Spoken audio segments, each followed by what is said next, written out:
बिहार में online registry शुरू हो गई है। कातिब और बिचौलियों से लोगों की परेशानी दूर होगी। रजिस्ट्रेशन से लेकर पेमेंट करने तक सब कुछ पारदर्शी होगा और प्रोसेस भी आसान है। इसके लिए सरकार के द्वारा वेबसाइट को सार्वजनिक कर दिया गया है। संपत चक्र निबंधन कार्यालय के रजिस्ट्रार आशीष अग्रवाल ने इसके बारे में पूरी जानकारी दी है। उन्होंने बताया कि यह काफी आसान प्रोसेस है। enibandhan.bihar.gov.in की वेबसाइट पर जाकर अपना प्रोफाइल बनाना होगा। इसके बाद पूरी डिटेल्स भरनी होगी।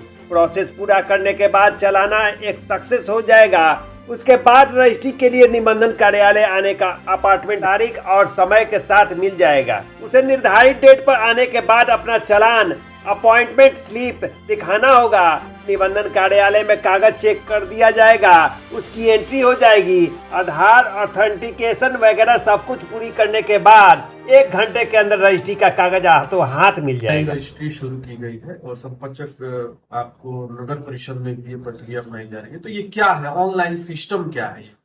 देखिए, पहले हमारे यहाँ जो रजिस्ट्री होती थी, इनफैक्ट पूरे बिहार में जो भी रजिस्ट्री होती थी वो इंट्रानेट के माध्यम से होती थी। ऑफिस का अपना सर्वर होता था, अपनी वेबसाइट, अपना IP नंबर पे रजिस्ट्री होती थी। अब उस पूरे इंटरनेट को इंटरनेट में बदल दिया गया है। एक वेबसाइट दी गई है जिसका नाम enibandhan.bihar.gov.in ये करके है। इस वेबसाइट को आप एक्सेस कर सकते हैं और वेबसाइट को एक्सेस करने के बाद इसके लॉगिन पेज पे आप जाएंगे। लॉगिन पेज पे 2 तरह के लॉगिन है, एक सिटीजन लॉगिन है, एक डिपार्टमेंटल लॉगिन है। आपको सिटीजन लॉगिन पे एक्सेस करके अपना अकाउंट बनाना है और आपको जिस भी क्षेत्र में जमीन की रजिस्ट्री करनी है, जो भी एरिया आपको परचेज करना है या बेचना है, वो एरिया आप वहां पे एंट्री करेंगे, अपना नाम एंट्री करेंगे, अपना आधार नंबर डिटेल वगैरह एंट्री करेंगे और जो भी उसमें चालान का अमाउंट आता है वो चालान का अमाउंट वहां पे आपको ऑटोमेटिक कैलकुलेट होकर शो करने लगेगा। वहां चालान पे करने के बाद जब चालान सक्सेस हो जाता है तो आपको ऑफिस आने का अपॉइंटमेंट टाइम एवं डेट मिल जाएगा। आप उस डेट पर आइए, अपना चालान दिखाइए, अपना अपॉइंटमेंट स्लिप दिखाइए, कागज यहाँ पे चेक कर दिया जाएगा। कागज चेक करने के बाद उसकी एंट्री करके और यहाँ पे आधार ऑथेंटिकेशन वगैरह सब चीज पूरी करके आपको हाथों हाथ 1 घंटे के अंदर रजिस्ट्री का कागज मिल जाएगा। तो ये ऑनलाइन होने से आपको एक तो सबसे बड़ी सुविधा ये हुई कि चालान में जितना अमाउंट लगता है वो आपको ऑटोमेटिक पहले से दिखा देगा, जिसमें किसी भी बिचौलिए वगैरह आपसे ज्यादा पैसे नहीं ले सकते हैं। और दूसरी चीज, अगर आपकी जमीन अगर रोक सूची में दर्ज है तो वो रोक सूची का डेटा भी अभी हालांकि धीरे धीरे प्रक्रिया अपनाई जा रही है, वो रोक सूची भी आपको ऑटोमेटिक वहां दिख जाएगा। अपॉइंटमेंट लेने के टाइम पे ही अगर आपकी खाता खेसरा जमीन अगर रोक में दर्ज है तो आपका अपॉइंटमेंट नहीं मिलेगा, लेकिन आपको वहां पे दिखा दिया जाएगा कि आपकी जमीन किस वजह से रोक में है, किसने रोक उसमें लगाया है।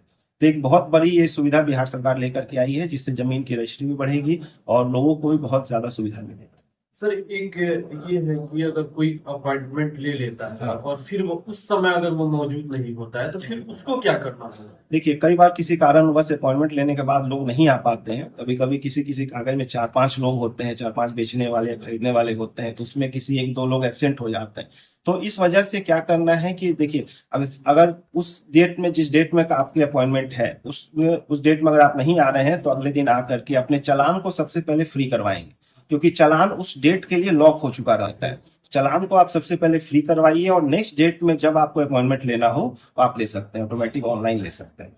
फिर वही प्रक्रिया अपनानी? हाँ, फिर वही प्रक्रिया अपनानी पड़ेगी। हालांकि एंट्री वगैरह सब सेम रहेगा, सब चीज डिटेल आपका ऑटोमेटिक आपके अकाउंट पे सेव रहता है। आपको बस नया डेट, नया टाइम सेलेक्ट करना है और चालान बस छुड़ाने की प्रक्रिया जो है वो ऑफिस के माध्यम से होती है, क्योंकि चालान एक कीमती चीज है, उसको सिटीजन एंड पे नहीं दिया जा सकता है। इसलिए डिपार्टमेंट एंड पे आप में से कोई भी सिटीजन आकर के अपने चालान को छुड़ा सकते हैं।